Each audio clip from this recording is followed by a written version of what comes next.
9 at 10 Freddy in the bathroom. Freddy is in an odd situation when you look at things from an outsider's perspective. Sure, we know he likes to hide from the camera, and technically these robots have no sense of biological sex, but like, come on, Freddy. You should know not to hide in the girl's bathroom no matter what, unless you want to get cancelled. However, that's not the scary part. Even though AI sentient enough to have that kind of crisis coming was pretty damn terrifying. The scary part is that what if we've been wrong this whole time? What if Chica isn't the only girl in the series? If Freddy is also a female, this could flip everything on its head. If we can't even understand who Freddy is meant to be, can we really trust anything we know about the series? We thought Scott threw a curveball when he added himself canonically into the games, but what would happen if Freddy was female? Oh boy, I'm having an existential crisis now. And 9 scrapped features. It turns out FNAF had a whole load of features planned that were never actually implemented fully or that were changed last minute. I talked about how Freddy was only meant to jump scare you after you lost power in another video, and I talked about a few others in different FNAF lists. If you guys want a whole list on scrapped FNAF features, let me know in the comments. Is it something that people would actually want because it's something that I want to do?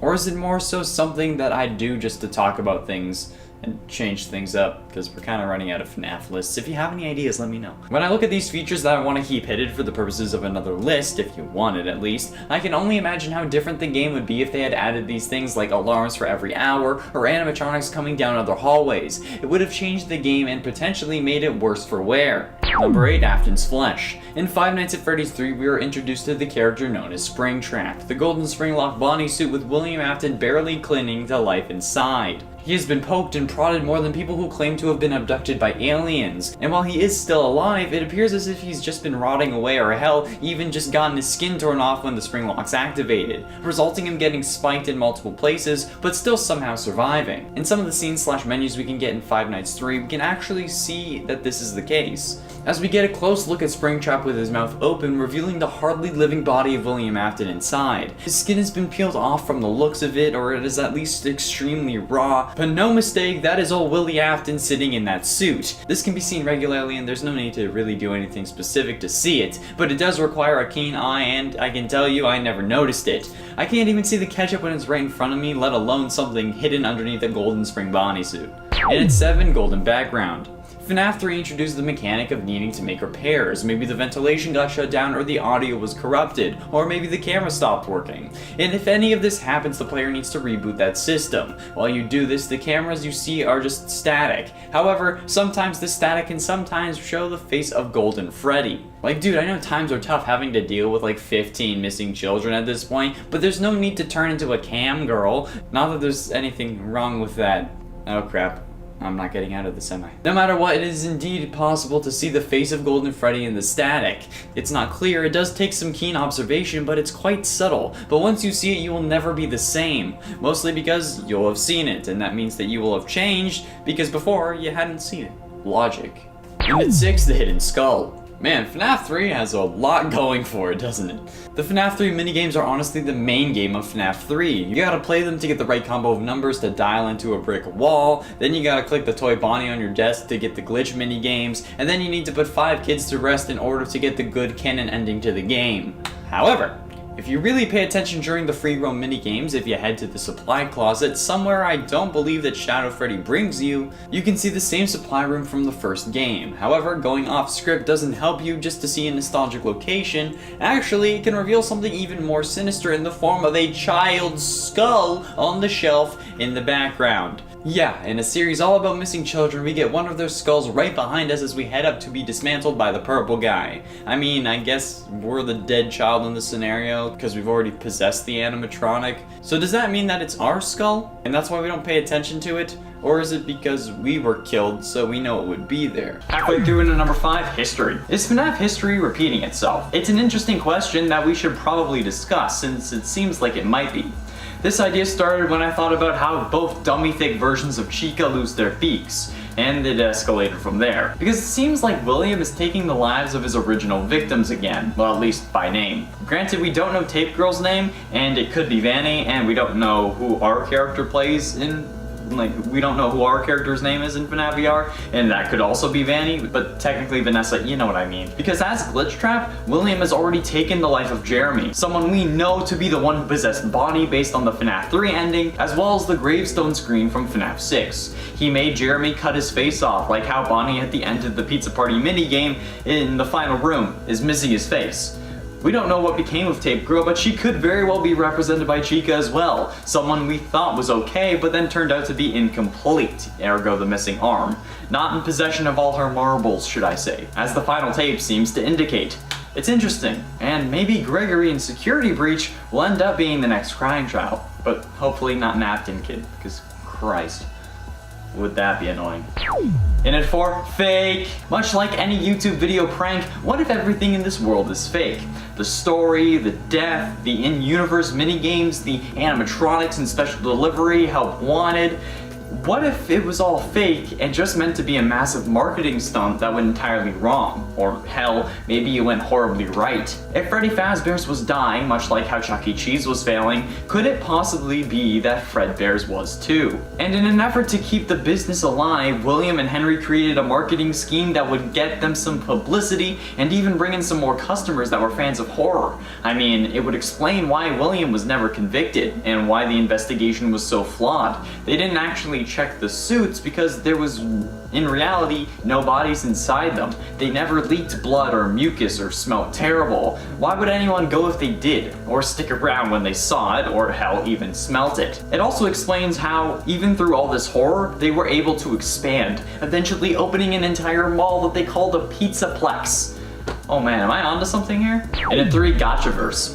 Unfortunately, in the FNAF canon, there are now multiple timelines and multiple dimensions thanks to the confirmation of the Fazbear Fanverse initiative. However, that basically means any fanfiction about FNAF is true in one form or another, and any theory about FNAF is correct in one universe, which unfortunately means that there is an entire canon version of the FNAF Gotcha fandom. Don't get me wrong, it's cringy and it really shouldn't exist, but technically it's canon in another Earth. I don't know what to do with this information. It just kind of makes me sad, honestly. And it to Oswald. It may have come across as a joke when I said it in the last part, and how I mentioned that FNAF has its own Barry Allen that's going around messing up the timeline. But you know what? It wasn't. Not anymore, at least. Scott has stated before that the Fazbear Frights books are meant to help us solve bits of confusion in the main FNAF canon, like how William was able to survive being spring-locked and whatnot. But I believe that Scott has given us the biggest answer already in the very first story of the series. Into the Pit is the title of the first story and the first Fazbear Frights book, and is centered around Oswald, a kid who loves to draw but has recently been focusing on furry animals with robots inside. Eventually, he finds a ball pit that sends him through time into the past, where eventually he sees 6 murders and flees back to his time. But he does survive until the end of the story, which is kind of rare for these Fazbear Frights books. I think that it was on purpose. There are a lot of things that contradict themselves in this story, with statements from different characters changing the timeline and making it so damn difficult to navigate. Plus, now we have multiple dimensions to think about with the Fazbear Fanverse initiative and the book series worlds. But what if the reason the timeline is so clunky is because Oswald is changing it? There isn't much of a connection to the games for these first couple stories, but looking at it like this has it make a lot more sense and explains all the changes. It's like Flashpoint. Barry knew what was different because he was outside of the timeline change. We're outside this timeline too, and that's why we see the mistakes. This genuinely seems like the only explanation to me. I mean, I know it's highly unlikely, but I mean, what other explanation could there be? Finally, in at number 1, skins. FNAF AR doesn't only have a confusing story, it also has confusing mechanics. Like, for example, if everything is supposed to be real, where are all these skins coming from? And how is it possible? And to that, I think I have a solution. If these skins are meant to be real, because why wouldn't they be? If we can see them, they must be real, right? I think that there is a simple explanation that solves this issue that I've been having for a while. The illusion discs from the Twisted Ones novel that we also see in Sister Location. These, as we know, can easily manipulate the appearance of anything nearby, at least in the minds of individuals close enough to the discs themselves. And this is the most likely scenario to explain how we can change the skins of these animatronics basically at will. It just sets the disc to emit the proper sound or however it changes the looks of these things. Right frequency, I guess? which is honestly kind of cool. It would also be cool if we had this in real life so I could change my appearance whenever I wanted, but like just my clothing. You don't want to get rid of the moneymaker right here. Imagine just like changing skins at will like you can in Minecraft or Fortnite. Like it would be fun, but like it would just be clothes. So you can just be like, haha, I'm wearing a banana. Haha, I'm a burrito. Haha, I'm a glizzy goblin. In a tent daycare hole. One of the most interesting aspects of a free roam game is all the secret areas and Easter eggs you can hide, like the Portal 2 Easter egg hidden in Skyrim of all games. However, in FNAF, it's much more than that, since each tiny Easter egg or detail can help us figure out what the hell has been going on in this series for the past 8 years, which makes the appearance of secret little cubby holes around the Pizzaplex very interesting. Like the one for the Moondrop and Sunnydrop animatronic hidden behind the daycare center behind a Foxy poster unlocked by taking pictures of certain cardboard cutouts that are also actually on the poster, which makes me think, are there more areas that need to be unlocked like that, or something like that? I'm sure many have tried various things, but I don't know, it feels like there should be one for like the laser gun equivalent. In this little hole, however, you can find a mini game called Balloon Boy World, which we will talk about more later on. But also, it contains a duffel bag with lore and the Golden Moon animatronic plush required from one of the achievements, so it's certainly somewhere that you'd want to go. You can also get the achievement for playing the Balloon Boy World minigame also. And at 9, Vanessa Therapy. Something I was unaware of until completing the game and getting Roxy's eyes were 16 retro CDs that can be found towards the end of the game. You have to actually have Roxy's eyes to see them though, because they don't spawn in unless you have the eyes. These can be played with a CD player hidden in a sister location secret room. The retro CDs require Roxanne's eye upgrade on Glamrock Freddy, and for the CDs to spawn in, Gregory has to be inside an upgraded Glamrock Freddy, be near the disc and like looking at where it would be, and then exiting to actually be able to collect it, otherwise it won't spawn in if you're looking away. The order in which the CDs are found does not seem to affect which recordings are unlocked, just the amount of CDs found, which is clearly a reference to the 16 tapes found in FNAF VR that weren't really found in a particular order. Collecting them just seemed to unlock them in sequence. However, these tapes seem to also contain therapy sessions between Vanessa and a therapist, as well as a therapist and another individual who goes unnamed, but could also be Gregory. We don't know because they never talk. And at 8, Fire Dave. One of the various lore duffel bags we can stumble upon in this game is a customer complaint titled Hi Dave, which upon inspection reads, quote, "Customer complaint. You should fire Dave, he sucks." And while it's short and sweet and to the point, it also is seemingly a reference to the FNAF novels, since if you're unaware, in the novels William Afton was introduced, but at first he was going by the alias Dave Miller. And considering how this customer says that we should fire Dave, I think that's a pretty telling way to reference the book's most infamous employee, and also reference the fact that Afton is in the Pizzaplex right below our noses. This duffel bag can be found on the farthest left bench next to the lockers in customer service, which seems to indicate that Dave also worked in customer service. Just a horrible place for a serial killer to work, just saying. And at 7, Mangle Vent. FNAF VR introduced the vent repair minigames, featuring Mangle and entered in some of the scariest experiences I've been through, okay? I've played through the Mangle Vent repair from that game on this channel actually, and it was terrifying. Now, despite my idiocy in that same video, dealing with 3 vents was fairly simple, okay? They open one by one. And then you kind of have to just look down them. However, it was actually planned to have another vent at the top of the elevator. So every time you see that opening and you think that Mangle may pop up there, Mangle was planned to have 4 entry points the whole time, and not one behind you, no, one above you. Can you imagine how rude of an awakening that would have been if nobody had noticed it? And how incredibly terrifying it would have been if it was implemented? It would be over. Anakin, Mangle has the high ground, and I am 100% certain that it would have caused a lot more deaths. I know that I would have died if Mangle had come through the top. Imagine. I don't want to deal with that. No, like they're over top. They have so much more power when they are above you. I don't want to deal with it, no. And at 6, the box.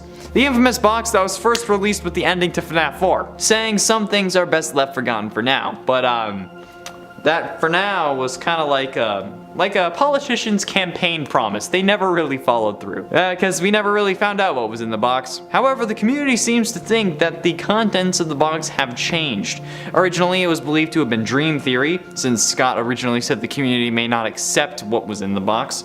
However, there are also multiple other theories, like the box contains the body of Crying Child, which we heard from MatPat. It was also rumored to have been revealed in the Security Breach teaser game, like the Fury's Rage, the side-scrolling beat-em-up one. I don't think that was a thing. I can't see that, but like people were claiming that it does. If anyone has links to that, you can send them to me on like Instagram or something. Don't put them in the comments because YouTube might auto-delete links. I don't know. And apparently the box was supposed to be revealed in FNAF World, and they decided not to do it. And the box has changed a lot. Okay, all right, deal with it. Halfway through into number 5, Gregory's missing. This is something I picked up on in the second ending I got in my playthrough, in what is commonly referred to as the worst ending, where you simply leave the Pizzaplex by yourself without Freddy. The first ending I got is actually the Vanny ending, which to me is my canon ending. It's a different way to explain that. But in this ending, Gregory ends up running away and hiding in a cardboard box. This box is assumed by most to be his home since he doesn't really have one and can't really return to the Pizzaplex. However, this is where this detail comes in. The newspaper he's using as a blanket has multiple silhouettes of the children who have gone missing this time around. 9 of them this time, to be exact. However, the one in the bottom left corner looks an awful lot like Gregory when he's standing in front of all those security monitors in the first security breach trailer. I'm just saying, especially when Vanessa says that he's been wiped from the system. And I'm pretty sure one of those lore bags also shows us that we've been wiped from the system as per someone's request. So that's certainly not a coincidence. And I doubt Scott used it and just thought, oh yeah, this is easy, let's do that. No, not a chance. There has to be something there. In at 4, Monty the Murderer. One of the biggest questions this game seems to have is where did Bonnie go? While with sister location, simply put, Funtime Chica was rented out, that's not really the case with Bonnie in Security Breach. We hear Freddy say that there isn't a bunny here anymore in a somber way as if he was killed, but by who is the bigger question. In the lore duffel bags, we can find various bits of evidence though that suggest Monty could be to blame, since after all he did end up replacing Bonnie as the new bass player after his accident. But was it really an accident? Let's look what the bags say. Quote, "The bowling alley needs a retheme. While most of the Bonnie art was removed, kids keep asking where's Bonnie? Do we have an officially approved response?" Which makes it seem like Bonnie isn't simply out of commission. But we can get even more specific. Quote again, 12:24 a.m. Bonnie is seen leaving his green room in Rockstar Row headed east towards the atrium. 2:40 a.m. Bonnie enters the East Arcade. 4:12 a.m. Bonnie enters Monty Golf. And considering how that's where the log ends, we can be pretty certain that Bonnie ate the dust over at Monty Golf, which would make even more sense given that Monty replaced Bonnie, became more popular than Bonnie, and then was also the last place Bonnie was seen. Seems pretty sus to me. I mean, maybe Monty was the one who should have been venting. And at 3, flash forward. One confusing part of the game lore to me is the death of Henry Emily, the father of the puppet and the one who set the fires in both FNAF 3 and FNAF 6. Since he stays to burn in FNAF 6, so nobody will remember the horrors that occurred. But thanks to FNAF World's additional cutscenes after an update, where we see the introduction of Baby and the death of Henry, who we figured was Henry because he says he helped create the monster, which would most likely be referring to William or the animatronics, but either way, Henry helped. But like I said, if he dies in FNAF World, how is he alive in FNAF 6? That couldn't have been Henry, right? Well, who else is at the FNAF 6 location? Baby. It could very well be that this is a flash forward to the FNAF 6 location even before sister location had been released, which is crazy and pretty cool. It also explains why Baby had to get kicked out of the Enter tribe, because she had to be a separate entity so that she could kill William, like that cutscene. And at 2, no sequels. This is fairly common knowledge, but it's something everyone seems to forget, and honestly, it's crazy to think about. The original game was meant to be Scott's final attempt at being a game designer after multiple games not taking off. But thanks to some incredible ideas, reviews, mysteries, and YouTuber support, the game blew up and got itself some sequels. However, since there was no intended sequel, the canonicity of the first game can be confusing. Does it matter? Should we ignore it? No, because while it may be slightly outdated, Scott has said that the game still has significance and the game is still canon. What that really means is unknown, like if all the parts of it matter, or if we should just keep an eye on this game since it will be needed to sort out the whole timeline. Like, we don't know if all of it matters or if the things that don't conflict aren't canon. We aren't sure. Finally, in number 1, the end. There was actually meant to be an end to FNAF. The Five Nights series wasn't intended on being more than one game, as I said before, but after it got a sequel, the game wasn't going to be as long as we know it to be today. The story wasn't going to be as complicated and convoluted as it is now, because the series was supposed to end after FNAF 3. The series was going to be fairly cut and dry. William kills 5 kids by luring them into the back room, and then they get possessed. The restaurant closes and then reopens after sealing his Springtrap body inside. He is then released and Fazbear Frights opens, but burns to the ground with him inside, and with FNAF 3 being the original ending, William would have died in that fire, and honestly, I would have loved that. No confusing crying child or Big Brother shenanigans, no convoluted timeline, but Scott ended up making FNAF 4 because the community was overall disappointed with the Springtrap jump scare, and he didn't want something that disappointed people to be the last game of the series. That's why the nightmare animatronics are so terrifying. It's an overcorrection. And honestly, I understand, because, like, I am too. I'm disappointed with it. Hence why I don't think that Springtrap is that as scary of an animatronic, but also because he isn't an animatronic, he's a dude in a suit, but still. So yeah, FNAF 3 would have been the end of the series if the Springtrap jump scare had actually been scary. So I guess we can thank William for our continued content and channel growth. Thanks, dude. Many lives have been sacrificed.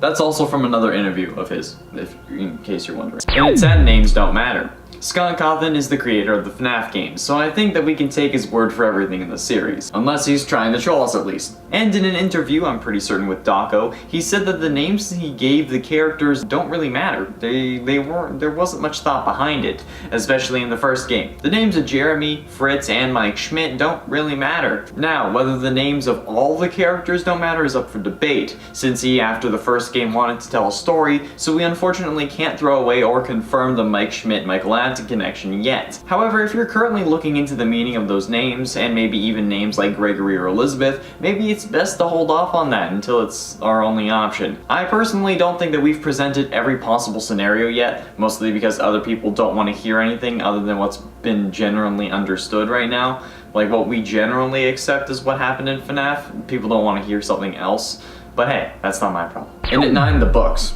The main series of FNAF books, those being the Silver Eyes, the Twisted Ones, and the Fourth Closet, don't have much connection to the actual games. They tell a different story, yet on another Earth or something like that. However, they are from the same mind as the games, so they do share common elements, and they would have some hints to help us figure out the base series, because he'd already have a story in mind for that, and he can't really just lose it entirely. But where the books really come in clutch is the Fazbear Frights series, a book series originally said to only have 5 books that ended up getting itself some more. The Fazbear Frights books are, by Scott's own words, meant to help us solve various aspects of the games, and that's where these books come in handy. Without them, we wouldn't know how William always came back, or that he just never died until actually possessing the hard drive, and many more things. So maybe if you're looking for answers, these books are the place to go first. Also because these stories are genuinely scary. And at 8, FNAF Multiverse. I personally cannot wait for the FNAF Multiverse canon. I'm really interested to see where that canon's story will go, and if it will be easier to follow than the main FNAF story. The new universe, of course, being thanks to the Fazbear Fanverse initiative Scott has put together, helping fan game creators have funding to make additional games in their series, or releasing new and updated versions for their old games, with popular series like Five Nights at Candy's getting another game, as well as the Joy of Creation getting a remade collection. But this also contains FNAF Plus, a fan recreation of the first game which looks utterly terrifying, and will serve as the start of that FNAF universe's timeline. If they used like the main games, it would be complicated and like it would be weird, okay? Like from a lore perspective, like it would have to be the exact same thing, and it would be weird. I love the idea of multiple Earths, as I'm sure you all know, where anything you can imagine is literally happening on another planet, and I think that that's really inspirational at times. Like you can literally do whatever you want, like whatever you set your mind to, because it's happening somewhere already. You just gotta have it happen here too. Like how else am I supposed to find the motivation to take over the world? Honestly. And at 7, Joy of Creation. The anticipation for the Fazbear Fanverse initiative is building now that Security Breach has released and we don't know anything about what's coming next in the main FNAF universe. However, there are actually references to some of the Fanverse games in Security Breach. For example, the Joy of Creation Easter eggs of Ignited Freddy and Ignited Bonnie found on the House of Bear and House of Bear 2 arcade cabinets found around the Pizzaplex. This is something I actually picked up on my first time through, so needless to say, it's pretty damn cool that I was right about it. The House of Bear cabinet has ignited Freddy's silhouette standing in the doorway, and House of Bear 2's machine features ignited Bonnie's face, which could be considered withered Bonnie, but given the context of ignited Freddy on the other one, I think it's safe to say that this is ignited Bonnie. Plus, this can also explain how these games fit into the main timeline, since the Fanverse games could just be the games that Scott's in-universe counterpart made. It would also explain why they have their own FNAF 1 version titled FNAF Plus. And at 6, Freddie Mercury. Did you know that Freddy Fazbear in the opening cutscene to FNAF Security Breach is actually making a reference to Freddie Mercury? Yeah, neither did I. But thanks to some helpful YouTube commenters, not on these videos, on other videos, it was pointed out to me there. While on stage when showcasing his name, Freddy Fazbear strikes a similar pose to Freddie Mercury, which is kind of iconic and understandable given that both their names are Freddy. And I don't really want to see Freddy getting up on his toes, grabbing his crotch and yelling, "Ow!" in reference to Michael Jackson. Someone also ended up making an album cover for the glam rock band singing Bohemian Rhapsody, which is absolutely iconic and I love it. I kind of want to hear this now though. Like, why can't we have this instead of like Freddy telling Gregory that he needs to vent like a sussy baka? Like, why has that been going around? Like, Gregory, have you heard of Among Us, Gregory? You need to vent. I don't know. And why is my TikTok For You page filled with FNAF memes and FNAF related content all of a sudden, okay? It was like the one safe place I had. But now there's like glam rock Freddy filters and like sunny drop filters and Gregory being a sussy baka and like but Vanessa, I'm a material girl things. Like, what the f, man? Why? We're doing at number 5, fan art. Continuing on the FNAF multiverse idea, the whoopsie we know from the original cover art of FNAF VR Help Wanted could be in fact another addition to this multiverse. While not intended, the original cover art did contain fan art. The FNAF multiverse opens up this cover to actually being a reality. If anything, these could already be in theory canon, because it's been made and released. It's not some theoretical thing that could have happened, it actually did happen, and there was a decent kerfuffle about it when the news first dropped. But at least it could be a way to get like a few more characters into the FNAF multiverse, which is definitely going to be a thing with the new FNAF games, and already a thing with the books and the upcoming movie. At least at some point, because this thing is going to have us waiting longer than The Elder Scrolls 6. And that hurts me to say on a personal level. Headed for Glitch Trap Conspiracy. Glitch Trap is the antagonist of the latest main series title, FNAF Help Wanted, the VR title that later got itself a flat version. However, he was supposedly an accident after being scanned in when they used a hard drive in order to make the AI of the animatronics. However, for an accident, this character is able to do an awful lot in game. He can interact with things like curtains and other sections of the game. Like, how is he able to do that if he was just an accident? Sure, they would have AI, but they would have had to code separate collision, right? Maybe not because like he's a spirit, but who knows. It just seems off to me like he had to have some form of help to get the control that he does in game. At least being able to interact with aspects of the game. Like, he shouldn't be able to do that, right? Even we can't move curtains and stuff. The hard drive was just for AI, not collisions. And no other animatronics really move things other than Foxy and the camera and the DLC. Like, at least from what I've seen. Like, and the whole like, oh yeah, here, use this hard drive, it'll help you with the AI, that just seems shifty to me. I don't know, it's weird, okay? Something's going on there. Vanny wasn't around yet, so who did it? Who gave him the hard drive? Who did it? Which one of you? No one's going home until someone tells me who did it. Number 3, Biddy Bap. Biddy Bap, Biddy Bap. Biddy Bap. The appearance of Biddy Bap is identical to that of the mini-arenas in FNAF VR. The Biddy Bap may show up in Circus Baby's darkroom level, where you need to hide in the closet like my sister was. However, this time, you're hiding from Baby as she looks around the room for you until she sees you, runs over to you, and then makes you hold the door closed until she forgets that you're there, then goes away until she sees you again in the closet, and then you have to do the same thing for hours and hours. But by like hours and hours by in-game standards. But by the door, by like the front door to the room, not to the closet, you can actually end up seeing a little Biddy Bap standing there, menacingly. And if you were one of the people who commented on the scariest FNAF animatronics video saying that the Biddy Baps weren't scary, obviously you haven't seen this Easter egg because holy crap, it's terrifying, okay? It's just, it's there, staring, laughing, wanting us to die. Penultimately, and at number 2, XOR. Now, I didn't know that Elon Musk's kid was an animatronic, but this animatronic is actually in the same vein as Shadow Bonnie, with a name that still makes more sense than X-Ash Archangel 12. Like, I get that they say that they changed the name or something like that, but okay, still.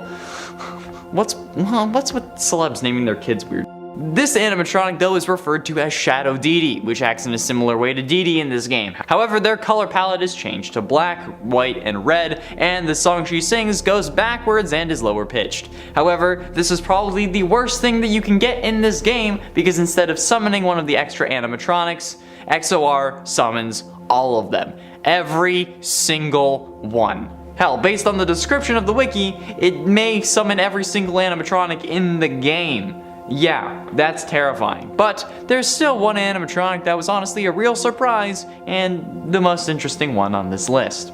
And finally, in at number 1, Coffee. Now, in FNAF VR, you can see multiple animatronics, most of which were on this list. However, the most interesting one, that is probably the only actual secret animatronic on this list, is Coffee, which isn't even an animatronic from the FNAF series. It's actually from another one of Scott's series, which failed, like every other game before FNAF, a game called Desolate Hope. And Coffee is an autonomous service robot designed to tend to the needs of nearby humans. It's basically a sentient coffee machine that actually makes coffee, unlike the one at Yog Labs. Coffee can be seen in Five Nights 3 if you reload the level enough times, and he'll just be sitting on your desk, unable to be interacted with, and he won't even make you coffee, which is kind of rude. Honestly, maybe he is more like the Yog Labs coffee machine than I thought. Welcome to Yog Labs. Sorry, guys. Minecraft Nightmare got me all back into all the Minecraft things, so I can't help but make references now, and then Yog Labs and Yog's Cast, and yeah. And at 10, Plush Trap. Plush Trap, while not really being secret, will appear in 50-20 mode in Ultimate Custom Night. 50-20 mode being where you set all of the 50 animatronics to level 20 and then you play. Which, if you do, you're an absolute crazy person and you need to be put away. Well, probably not, but like, because like that's the whole point of the game, but like, still, okay? Plush Trap will be added in by Dee Dee when she starts singing about how things are unfortunate. Haha, you don't know the half of it. But if you do see Dee Dee add a new challenger, be sure you check Cam 6 right away, because if she does indeed add Plush Trap, he will be sitting on a stool in that hallway. And you only have like 6 seconds to actually scare him off, otherwise he'll jump scare you no matter what you do. If you scare him off after those 6 seconds, he's gonna come after you anyway, like a freaking turd, okay? Like, why you gotta be so much of a Is it because like your dad abandoned you saying that he was gonna go get some milk and then actually came back with more kids to kill, or no, he just didn't come back? Sorry Plush Trap, but you know what? You deserve it. This might have gone too far. Hit at 9, Mini Rena. A load of these secret animatronics are coming from FNAF VR, okay? And most of them involve just minor appearances and don't have any actual impact on gameplay. But the Mini Rena can sometimes pop up in the Fun with Plush Trap minigame in FNAF VR. I don't actually know if it can pop up with the Fun and Balloon Boy version or even the Blacklight version, but I'm not sure, okay? Just look it up. I know I probably should have looked it up, but I didn't, so do it yourself. However, this Easter egg is rare and hasn't happened to me or anyone that I've seen play this game unless they were intentionally looking for it in like they were in the video that I actually watched to help find things for this list. Like, there aren't any actual animatronics that haven't been revealed, like, or something like that, okay? If they hadn't been revealed, how would I be able to make this list? However, I think it might have happened to Eddie VR when he was playing through. I think he might have had the Mini Arena pop up, but I can't quite remember. I'm pretty sure he might have experienced this, but I didn't. And it is Shadow Bonnie. Shadow Bonnie is another character that can be added into the game after Dee Dee starts singing like my Aunt Denise at Thanksgiving after having a little too much cranberry sauce. Our cranberry sauce is special. It's spiked with just a bottle of vodka. Now I don't know why she does it. She just does. Do cranberries? Why am I still talking about cranberries? Damn, I was getting really off track. Okay. Anyway, as I was saying, Shadow Bonnie can just be thrown into the game at literally any time, usually closer to the start of the night, however. When active, Shadow Bonnie will appear in your office on the right hand side and will proceed to flicker the lights and then just cut them off for around 20 to 21 seconds. It's like that SpongeBob episode where like it was the hash singing slasher and then it was just like that one dude was flicking the lights. Yeah, it's like that. During that time where your office is practically pitch black though, you are unable to see if any of the animatronics are actually coming at you unless you use a flashlight, thus you waste more power. It's a pretty strong ability, if I'm being kind of honest, and like if I had the ability to just turn off the lights whenever I wanted without needing a light switch, I'd be having a lot more fun.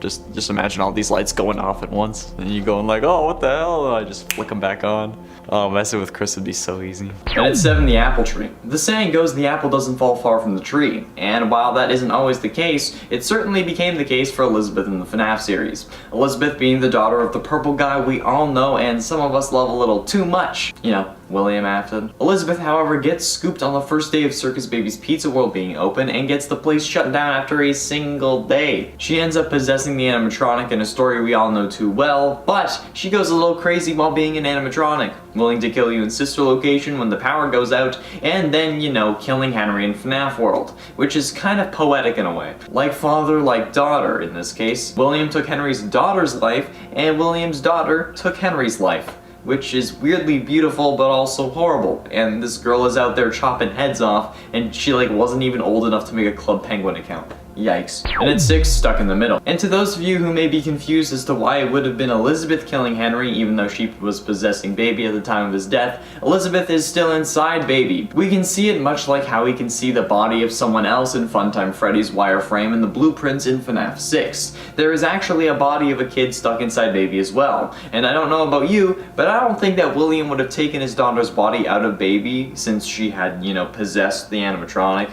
and then just like threw Baby back out there to collect more kids instead of studying her even more. Like at this point, William already knew about Remnant, but he had never seen it work. He had never seen the possession work. He knew about it, but he didn't know about it, you know? But this time, it had something to do with his family. He had a personal stake in the matter. And the FNAF 6 wireframe is what Henry was using to lure Baby back so that he could release Elizabeth, and doesn't mention any other kind of kid that would be trapped inside of Elizabeth, or Baby, or whatever, they're the same thing. So, yeah. Halfway through at number 5, nicknames. The news clippings at the end of the FNAF games always focus on one article. The place getting shut down, the place reopening, the place burning down, and in the first 2 FNAF games, the stories on the outside weren't actual articles. It was just some random text meant to fill up the space. It's commonly referred to as lorem ipsum, at least it was when I was in school. However, in FNAF 3, Scott decided to include some of the story of him creating the games for the fans with the more powerful glasses in the world. One article talks about how his last attempt at becoming a game designer was a toss-up between a remake of his first game, a sequel to another one of his games called Desolate Hope, and an entirely new game about animatronics and pizza. He went with the latter obviously, and that was probably the best decision he ever made. However, later on he also reveals that the iconic names of Bonnie, Chica, Freddy, and Foxy were just nicknames he had in development. He would call them that before actually coming up with their real names. However, after calling them that for so long, he grew attached to the names and ended up keeping them. Probably another good decision if I'm being honest. Can you imagine what it would be like if Bonnie was named like Albert or something? Actually, that would be scary. And at 4, paper plates.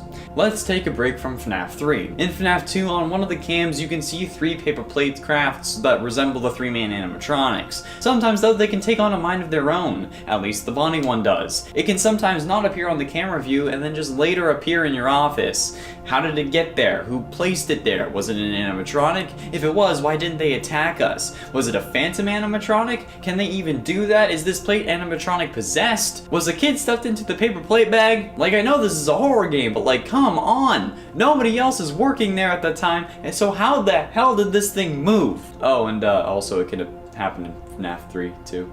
It was a short one, but it was a break nonetheless. Getting close to the end, and at number 3, family portrait. Family is everything to a lot of people, and while Scott was stuck in a job he didn't prefer and kept failing at making it in the career he really wanted, I can't speak for him personally, but I'm sure his family was helping him get through it. His wife and kids I'm sure are one of, if not the reason he woke up in the morning, so in honor of them and to get some more assets for the game, he used their images wherever he could. Particularly in FNAF 4's hallway, all the pictures on the wall are Scott and his family, and in Ultimate Custom Night, the face of the one you should not have killed is a picture of his son with the contrast cranked to the max. Family is so important, and Scott both honored them and immortalized them in his games by incorporating their family pictures into them, which is so sweet and honestly touching. Something that you don't expect to get from a FNAF game. Man, if only he treated MatPat like that. And ultimately, at number 2, Living Proof. Let's take another break from FNAF 3.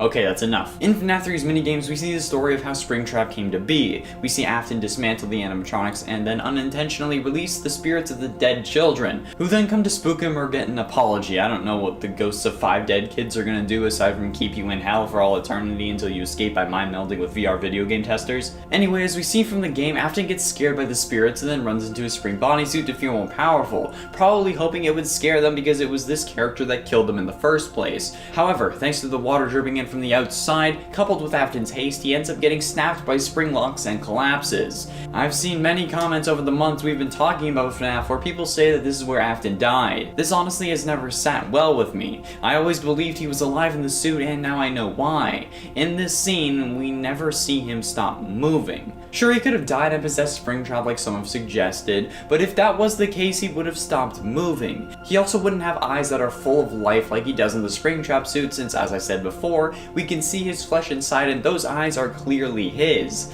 Afton doesn't die in this moment, hence why I don't consider Springtrap an animatronic, because Afton is still alive and consciously controlling him. Afton himself is living proof that Afton never dies. MatPat even said it himself in his theory on that game. He said, "Notice he never stops moving." That's because he isn't dead. He only dies in Pizzeria Simulator after being lured back by Henry and being set ablaze, damning him to hell. Finally, in number 1, Butterfingers. On the main stage in FNAF 1, we see 3 animatronics, Freddy, Bonnie, and Chica. When we leave the camera or it decides to cut out for a moment, we can see Bonnie leave, and then Chica, and then Freddy doesn't leave until like night 4 or something, right? Well, as the animatronics leave the main stage, they drop their iconic item. Bonnie loses his guitar, Freddy loses his microphone, and Chica loses her cupcake. Why? Where did they go? Do they just leave them on the stage? Did it make it more intimidating? I need answers, Scott. Senpai noticed me. Both Scott and MatPat. In 10, Special Delivery. Special Delivery is a weird game, and while I do mean the gameplay aspects like collecting Remnant, in this case I really mean in a timeline sense, since we know it takes place between Help Wanted and Security Breach, but what is the canonicity of this game? Are they actually trying to rebuild their image by sending out animatronics that were supposed to be friendly, or are they intentionally scaring people, and do the customers know if they're going to be scared, like a mail order killer service? Or do they expect an animatronic helper for around the house? And what is with sending out versions of the killer that ruined the reputation of the company in the first place? Like, is it a joke? Is it intentional? Do they know that was the housing for William after they thought he disappeared? Or is this all just fake? One of the games that we know within the universe. Are these animatronics really getting sent to your house, or are we as the player experiencing the same thing someone in universe would experience, like through their phone, an AR game? Like, what is actually going on in this game? And at 9, Hover Hands. I don't think I've mentioned this before in this series, but I noticed something that most people seem to ignore while discussing the ending to FNAF VR. Most people assume that we swapped places with Glitchtrap, that he takes over our body in the final fight. But if when you get onto the stage after he swaps, you can see your hands and headset are missing if you look back to the desk you were at. Your holographic hands are nowhere to be seen. Yes, your controllers are controlling the Glitchtrap suit hands, but if you're really swapped, you would see holographic hands at that spot, most likely waving and taking off the headset. So why aren't they there? Because we don't swap places with Glitchtrap, we merge with him. I think that this is fairly common knowledge by now, but when MatPat first released his video and said Glitchtrap escapes this game through us, nobody seemed to notice that, and he in fact didn't. So there you go. You should have heard it here first, but you weren't subscribed, so don't worry, it's okay. Speaking of that, if you're enjoying the video, why don't you hit that like button? It really helps us out and lets us know what you want to see more of, and while you're doing it, just click subscribe. We're so close to 500,000 subscribers, and we know you love FNAFs, so we're still making FNAF. And in 8, fanfiction. We know there are plenty of FNAF fanfictions, probably too many if I'm honest. The ones we've talked about here are creepypastas, but I guess in a way it's sort of theories. However, have we ever stopped to consider any in-universe FNAF fanfiction? Or, well, at least I guess Freddy Fazbear fanfiction, whether it be about the games that are in universe or the characters themselves. Believe it or not, there is in fact Chuck E. Cheese fanfiction, so it is possible. But what would these fanfictions be?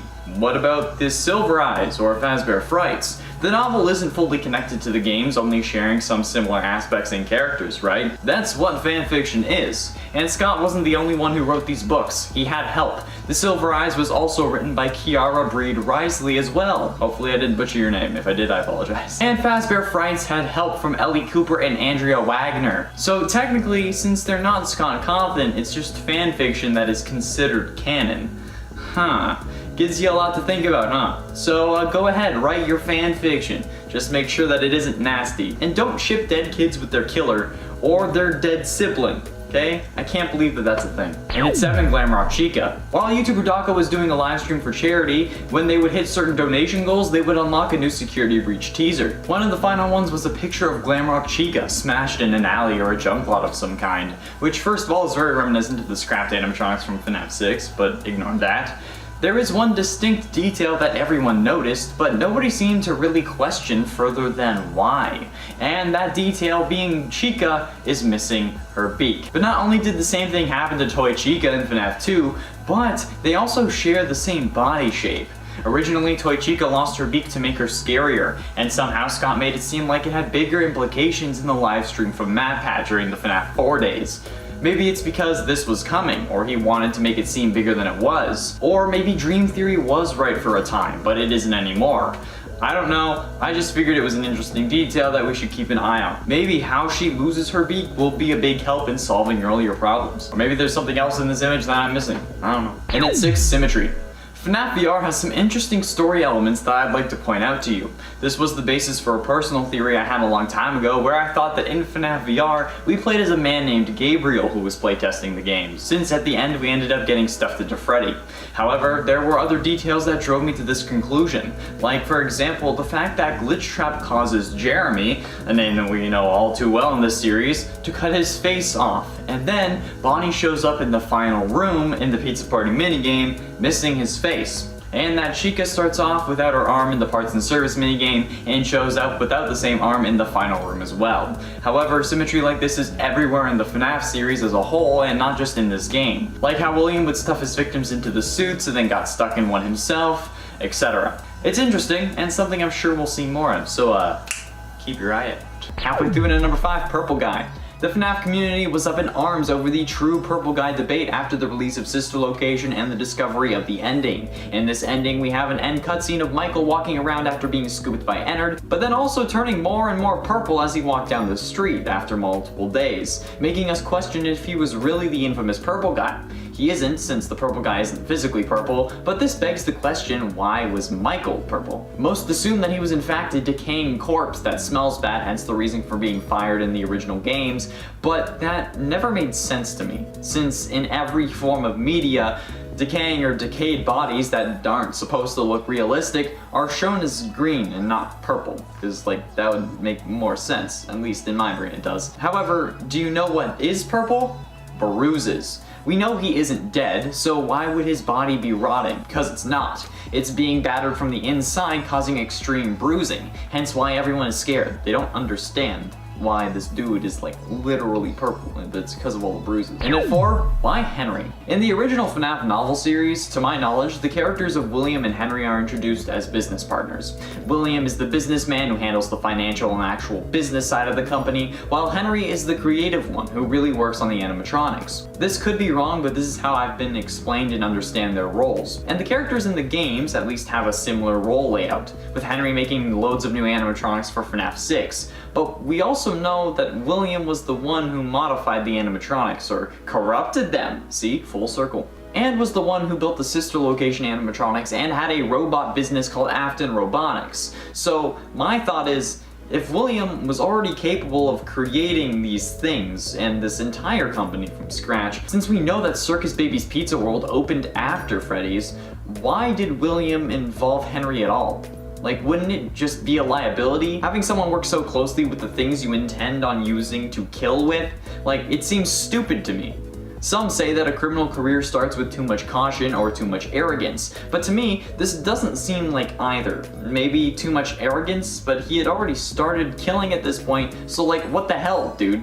Was it to keep him close because you wanted to kill his daughter, or was his daughter actually yours? And 3 genes. Last people, a lot of people seem to be confused by the genetics of the Afton family, and I've talked about it before, but I'll go over it again for everyone that's new here. Also, hi, thanks for subscribing. We're almost at 500k, that's insane. With genetics, what you see is not all that you get. For example, my sister and I both have dark hair. However, when mine is shorter, and even more so when I was a kid, my hair was much redder than hers. Much redder than it is now even. This is because red hair is a recessive gene. There are dominant and recessive genes, and it's easiest to describe this using a Punnett square. Let's look at this one for example. Let's say that we're crossbreeding bananas, one green and one more commonly yellow. The green color is dominant and the yellow is recessive, which means that if the banana lies in one of the top 2 spots and it has the green trait, it will be dominant and you'll see green, even if it has the yellow gene, because yellow is recessive and green is dominant. However, as you can see, it is possible to have a green banana have a yellow banana offspring, even if the banana is green, because it also has the yellow gene. So even with the dominant gene, the green banana could have a yellow offspring. Even with another green banana, in fact. However, if this was the case, that new banana would have a 25% chance of being yellow if it has 2 green parents, each with the yellow gene. Like I said, it's a 1 in 4 chance, but it's still possible. This is the case with Elizabeth, where a parent doesn't necessarily have to have the trait visually, but rather in their DNA. I'm not the best at explaining this, but you get the idea. However, Elizabeth isn't ginger, she's blonde, which I don't understand where you got that from. But blonde is also a recessive trait, so the same thing applies. And we haven't seen the mother, or even really William Afton, so she could be blonde. Maybe she also has blue eyes, which is dominant over green, but it's still possible if she has the green-eyed trait, and William does too. And Elizabeth isn't ginger, okay? She's blonde. I honestly don't know where you got that from. What? Come on. Watch the cutscene. Penultimately, in at number 2, force a crowd. I proposed the idea last time that perhaps William and his wife, or baby mama, but most likely wife at this point, had 4 kids instead of the 3 we see on screen. This was mostly based off the Immortal and the Restless TV series from Sister Location, where a woman was telling a character meant to represent William that he had a son that clearly was his, but William was denying it, or I guess Vlad was denying it, proposing that maybe he thought she had cheated or didn't want the kid. And after discussing genetics and trying to explain to the people who didn't really understand, it just shows how likely this scenario is. If the babies came out blonde, William might have just thought that they weren't his. But I think later that William realized that the baby was his and wanted her back, or perhaps I'm wrong about the whole he denied it originally thing, and instead he wanted her all along. But it wasn't 100% with me yet, it was still just a theory. Until this comment from YouTube user Saber Sapphire on the last Tiny Details video. I think we can all agree that Ballora is an allegory for Mrs. Afton. She isn't possessed, because she would have had to be alive to run away with a child, but that after she left, William made this robot as a way to cope. We can also agree that she is a mother figure to the Minirinas, and that's what got us all thinking that she was meant to be the mother in the first place, aside from her song. Well, Saber pointed out the number of Minirinas that Ballora has: 4. Ballora has 4 children, and if she is meant to represent the mother of the Afton kids, this will only solidify this theory more for me. Finally, in at number 1, motivation. While this number isn't based on this comment, a comment from user B Cooper helped spark this idea in my brain, along with the last comment. They said, I think the 4th child is Vanessa, and she was Elizabeth's twin. If there is actually a 4th Afton kid, and if Vanessa is that kid, it would make sense for her to have been Elizabeth's twin. She's the proper age, and they both are blonde with green eyes. We don't have many other features for Elizabeth because, you know, she was an 8-bit, but with the information we have, it matches, and it matches well. It could also be potential motivation for William. Maybe that's why Susie was first, because she looked like maybe the mother perhaps, with blonde hair and blue eyes. Maybe William has green eyes, or like I explained in number 3, they both have the gene, even if it's not visible. This could also be the inspiration behind Baby's mechanics, and why the fun times are meant to capture children. So he he could use them to find his other daughter. Hence why he told Elizabeth specifically to stay away from Baby, because he had programmed Baby to look for and capture a child that looked exactly like her because they were twins. He never told Crying Child or Michael to stay away from them, right? At least from what we saw, because they weren't in danger. This could be it. I am 100% certain at this point that the Aftons have 4 kids and that the mother ran away with the 4th. This has to be what's going on, right? It has to be what's going to be revealed in Security Breach. Scott, please confirm or deny so I can say I told you so and finally be put on the FNAF map after all this hard work I've been putting in. Thank you, Sky Daddy Scott. And in 10, corruption. It took me a while to realize, but the FNAF series is all about corruption, at least in a metaphorical sense. Sure, the story is about kids getting murdered and possessing animal-themed robots, but a huge theme of the series is corruption. William was corrupted into killing, those kids were corrupted by William, the animatronics that got possessed were corrupted, the restaurant was corrupted, and corruption is an even more prevalent theme now, and like it's literally occurring. Like with William literally corrupting a hard drive that gets scanned into FNAF VR, which he then corrupts, you know, because he corrupts the game. William corrupts Jeremy and gets him to off himself, he corrupts Tape Girl and Vanny, he corrupts animatronics in Security Breach and Special Delivery, each of his children get corrupted and killed. Like, it's a main theme of the series, and William can't die until the corruption stops. I just thought that was kind of cool. It's present literally everywhere. And at 9, spring locks. A lot of people didn't understand what I was talking about when I was saying that Crying Child's death makes no sense, so I'm going in depth here so I can explain how the spring lock mechanics work in universe and how this applies to Crying Child's death scene.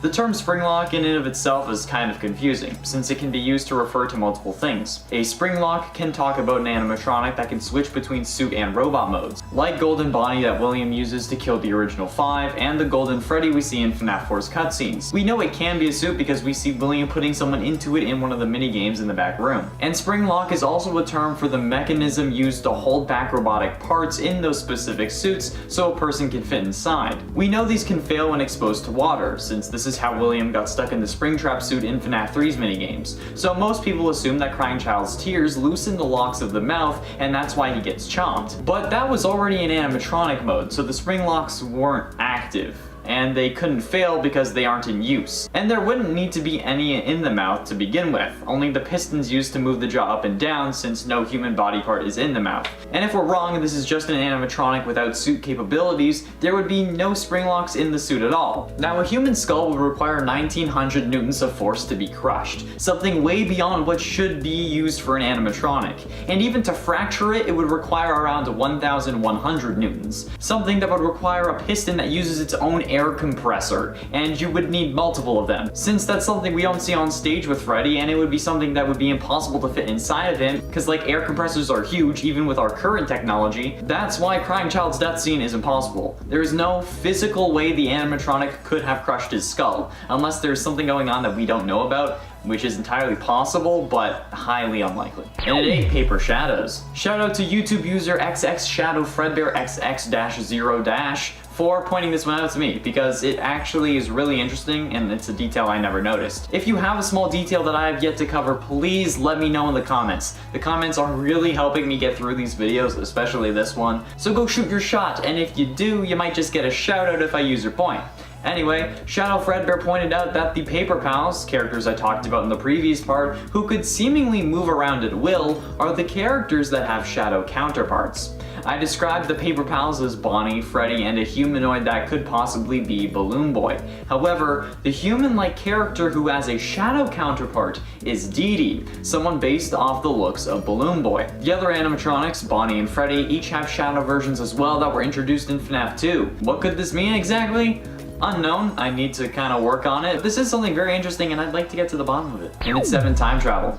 So, time travel is possible in the FNAF canon, and at least in the Fazbear Frights book series, since the first book, Into the Pit, has a story talking about someone getting into a ball pit and time traveling, hot tub time machine style. But like, does that mean anyone can have this happen to them? Like, is it possible that anyone from the games could have this happen to them? Perhaps Gregory is crying child who fell into a pit and got sucked into the events of Security Breach, and then we'll go back in time at the end of the game, or well, I guess go back to his time at the end of the game, showing why he fears the animatronics and being in a pizzeria. Maybe William can time travel through the games, and this is him in the far future. There are so many possibilities. Like, maybe this is why the timeline doesn't make any sense, because someone keeps changing it. I solved FNAF. It has its own Barry Allen. And at 6, upgrades. How on earth is this franchise able to upgrade its location constantly? You'd think that after multiple deaths of the joint's prime clientele, that the place would be ruined, right? But then these folks come in hitting us with that Freddy Fazbear Mega Pizzaplex. How do they have the money to open a whole, basically, mall after so many kids have gone missing in their establishments? Why do parents let their kids go here? It can't be that they think that it's fake, right? I mean, like, who would believe... Oh wait, I know who would believe that it's fake. The same people that believe that 5 kids actually went missing in a Chuck E. Cheese instead of realizing that it's just a Twitter picture and like a meme. Like, it's funny because it's backwards in this like analogy. I'm sure they wouldn't believe if it actually happened and only believe that it happened here because of the games. Like, but I mean, who knows? Clearly not them. It just doesn't make sense to me. How is this good publicity? Like, even if you go by any publicity as good publicity, this isn't it. It makes no sense, especially in this scenario. Halfway through into number 5, Helpy. Oh my god, I hate this little bugger, okay? And not because of like buff Helpy anymore, just because of the damn Helpy horror sections from the Poxy Cove. You know? But just because of the goddamn Helpy horror sections from the Foxy Pirate Ride thing from Curse of Dreadbear, okay? But while Helpy makes a prominent appearance there, you may not have had a chance to see him appear in the main menu screen for this game. Yes, in the main level selection screen, or for the base game, kind of like the main hub area, Helpy can appear holding onto the monitor or hanging off the side like some sort of demonic fireman. And if it wasn't terrifying enough, because let's face it, if you load in expecting to see a normal monitor, then you get a bear right in your face, you'd be concerned too. You can also see Helpy in FNAF 2's office, behind you, as some sort of weird peeping Tom who gets off on you being terrified and then uses it as motivation to work out later. Actually, I feel like that's everyone in the comments section. You all want to see me get terrified every single time I play a game, and it's not fun. Anyways, you can encounter him at the same time as the Endo, which makes it just even worse. Like, did he put Endo there? Did I put Endo there? I don't know. I'm tired. And at 4, Lolbit. Lolbit does actually make an appearance in Ultimate Custom Night. However, it's not in the same vein as the others. While the other animatronics are actually visible, Lolbit's bit is just a load of loud noises and please stand by graphics showing up on the screen, blocking the middle of your vision. The whole point of this character is to cause noise, since there are characters who jump scare you based on sound, as made evident by the noise bar at the bottom left of the screen. This makes a whole lot of noise for a very long time, meaning that the animatronics will know where you are, and Music Man, if he is in the game, will jump scare you basically immediately because Music Man hates noise for some reason. Gotta love that logic. The man's a DJ, but literally any form of noise in FNAF 6, he'll rip your face off.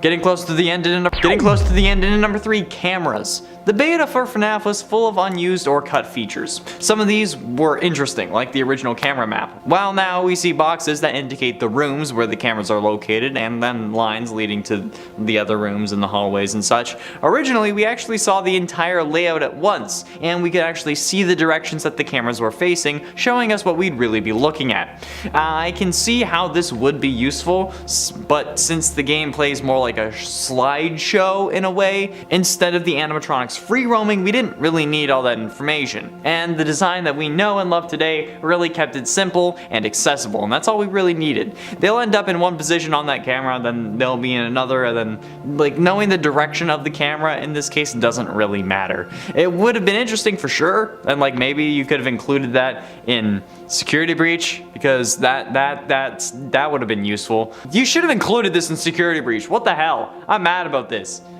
Like, cause like you just click on the box and then you're like, oh, where's this supposed to be looking? I don't know if it's looking at me or not. Do it!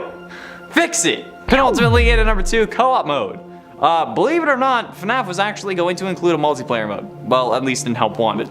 In the game files, there is a folder called Multiplayer that has several files stored within it. These files are named Character Info Table, MP Game Mode, and so on, suggesting that multiplayer mode was actually planned with this release, but now it's kind of unclear whether it was intentionally scrapped or maybe saved for a future game or something, maybe to build hype, maybe they were just testing it out. Like, I don't know. Do you have a theory about that? Like, do you know if multiplayer mode is going to return, or no one knows, but like, do you think multiplayer mode is going to return or not, or make an appearance in this game, in Security Breach, or in a future game? What would multiplayer mode look like? Would you play it? Let me know in the comments, okay? My theory is that the multiplayer mode may have been for the trailer, since you can see the hands and the head of the person who's actually playing. But it could be something else. I don't know. Well, I don't know why they wouldn't remove the files from the game, or like why they would call it multiplayer if it was for the trailer and only for the trailer. And finally, in at number 1, the FNAF story we know and love, but also rage at on a daily basis. Just kidding, that's just me. Well, it's a complicated story that makes everyone want to cry, and specifically me cry myself to sleep. It could have been a lot simpler and just straight to the point.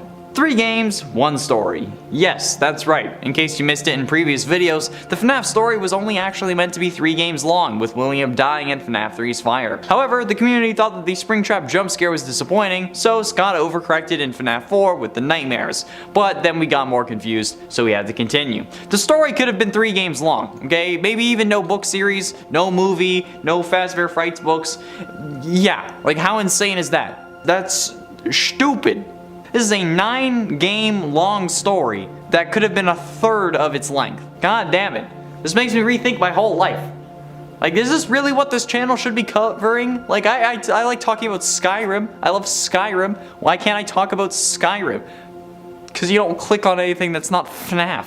And at 10, lives. I think the one thing that would have changed everything is if FNAF had a life system. Sure, you can go back and you can try the night again after you fail night 5 thanks to the continue button, but I think lives would have made the game much worse rather than better. Part of the appeal of the game is that you have one shot, and while yes, it saves what night you're on, you still need to restart everything, and I think lives would take away from that, even though it's basically the same thing, unless the lives would get you to continue the night that you were literally currently playing. Like if you got jump scared at 5 AM, you'd still be at 5 AM, which would kind of break the game. Especially if you use the glitch where you can continue a jump scare for a long time while still continuing the night. With the system it has, lives are kind of redundant, but we know that that was planned thanks to gameplay that was left on Scott's YouTube channel from the development days of the first FNAF game. I can't believe this game has gone from a last-ditch attempt to being featured next to God of War and Call of Duty. That's insane. And at 9, Glamrock wardrobe swap. This is something that I didn't even notice until I went into the comments of the first Security Breach trailer. Yeah.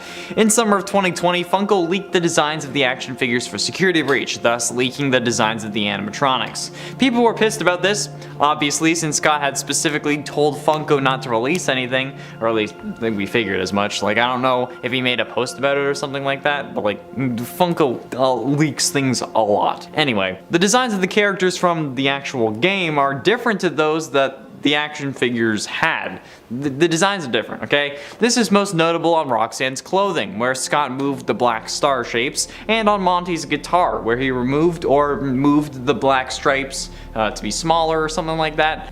Chica's guitar is also a lighter blue and mostly white, as opposed to the white and darker blue of the original action figure, and the animatronics in the trailer are properly proportioned. The action figure heads, they just weird me out. Like, the normal pop heads, that's fine, but like, when it's an action figure that's supposed to be properly proportioned, I don't like it. In at 8, Immobile Freddy.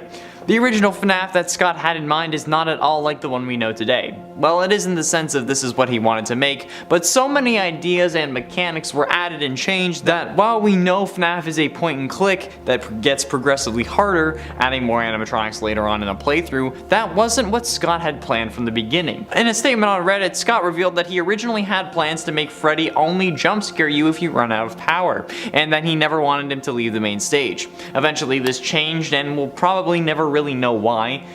Maybe it was because the game was too easy, or maybe he wanted to see how things would go with 2 animatronics in the same hallway, or perhaps he had Freddy moving around but got jump scared randomly and kept it in, or he just wanted to torture us more like the sadistic fool we all know and love him to be. I don't know, okay? Why did you do this to me, Scott? Why? I'm kidding. Just please notice me. Sky Daddy Scott. I'm bringing it back. Sky Daddy Scott. And at 7, Endo. Endo is basically just a naked endoskeleton that totally screws with what the phone guy was saying in FNAF 1 to explain the animatronics attacking you.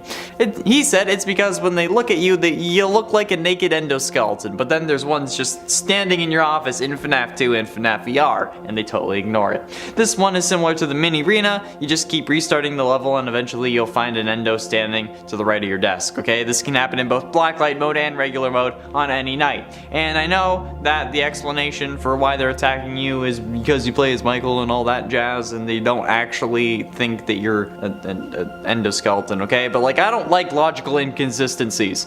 I've probably made so many countering comments over previous videos that I can't really talk about inconsistencies, but you know what?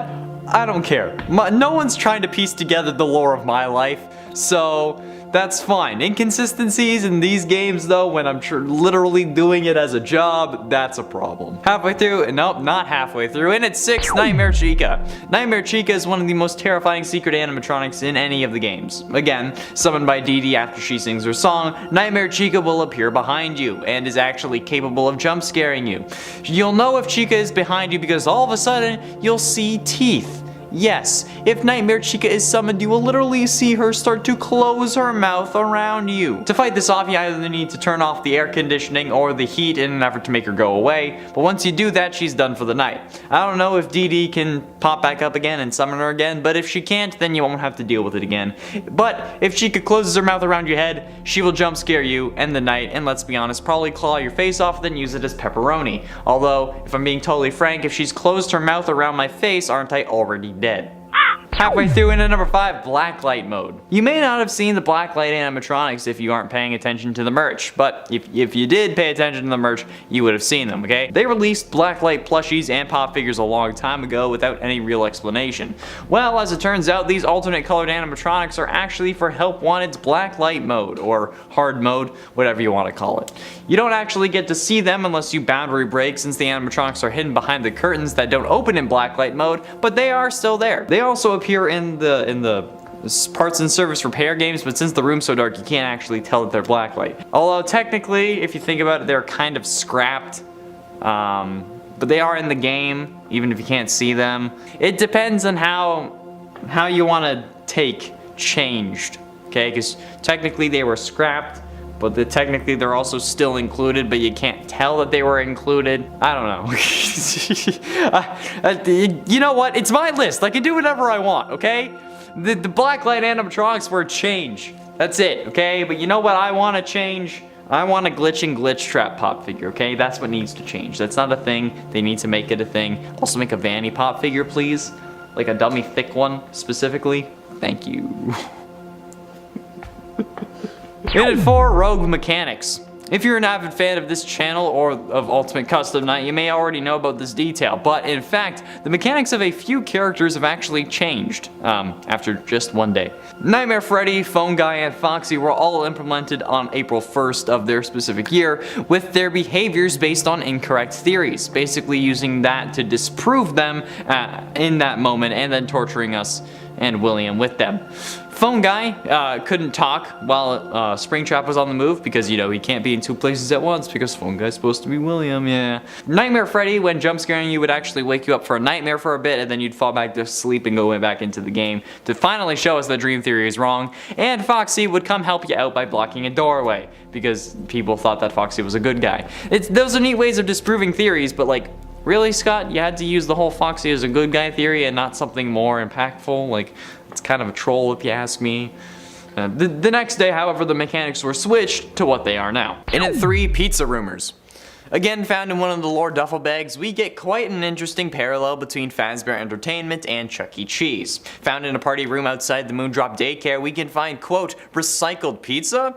Customer complaint. The pizza we ordered was weird. Some pieces were different sizes or didn't fit together. One slice even had different toppings. Did you recycle the old pizza from the trash? I am never coming back here unless I am given some form of major discount. Angry mom. End quote. And while they're also playing on the Karen tropes seemingly, this also has a larger reference to the conspiracy theory that Chuck E. Cheese was recycling their pizzas. It was talked about by everyone from Shane Dawson to Matt Pat, with Matt Pat seemingly proving the rumors false, since they ordered a pizza from Pascali's Pizza and from the actual Chuck E. Cheese, which are made in the same kitchen, and the pizzas from Chuck E. Cheese still looked janky as hell, when it's literally impossible to get recycled pizzas because of a pandemic. So, it's not true, but it's certainly an interesting Easter egg nonetheless. Penultimately, in at number 2, Arcade Conspiracy. The Arcade Conspiracy gets its name from one of the duffel bags that you can find, where we learn that something else seems to be going on here. Quote from this Arcade Conspiracy note: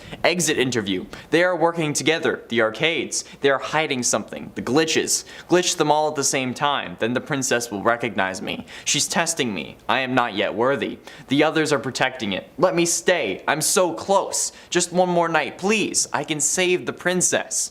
Now it's clear that this seems to be referencing the Princess Quest minigames, however it doesn't really seem like we have to glitch the Princess Quest games in order to win. We just have to beat them in orders from 1 to 3 and then boom, we save Vanny. So what could the rest of this mean? Well, there are 3 other arcade machines that seem to be having mysterious glitches as well. The Balloon Boy World game that you can find in the theater and the secret area, Chica's Feeding Frenzy, which won't turn off even when unplugged, that you're supposed to be able to find in the bakery but that hasn't been added yet, and Monty Golf A-Arcade that according to its duffel bag shouldn't be in the mini golf area, but it is. So what's the deal here? What's going on with these games? And does it have anything to do with the Happiest Day minigame where we need to glitch out various minigames in order to unlock the good ending of FNAF 3? I don't know, but we won't be able to know until Chica's Feeding Frenzy is officially added into the game because they released Security Breach without it being complete. And finally, in at number 1, Freddy and Friends. In the area where you end up forcing Chica to eat garbage in order for her to get crushed, you can find a secret door. A duffel bag will be hidden next to it, indicating that you need to take a picture of the wall to continue, and doing so results in a tiny door opening so that Freddy can't actually fit through, but you can. But the room it leads to is probably one of the most interesting things at all. A replica of the room that Mike watches The Immortal and the Restless in from Sister Location, even including the basket of exotic butters.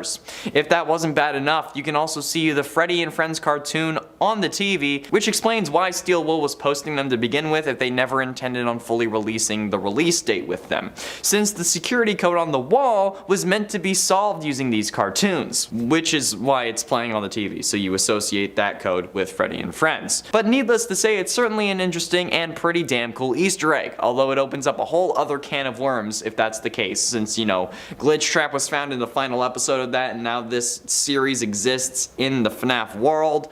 I don't know, maybe I'll have to do more research on this, really, to see if there's more going on here than we realize.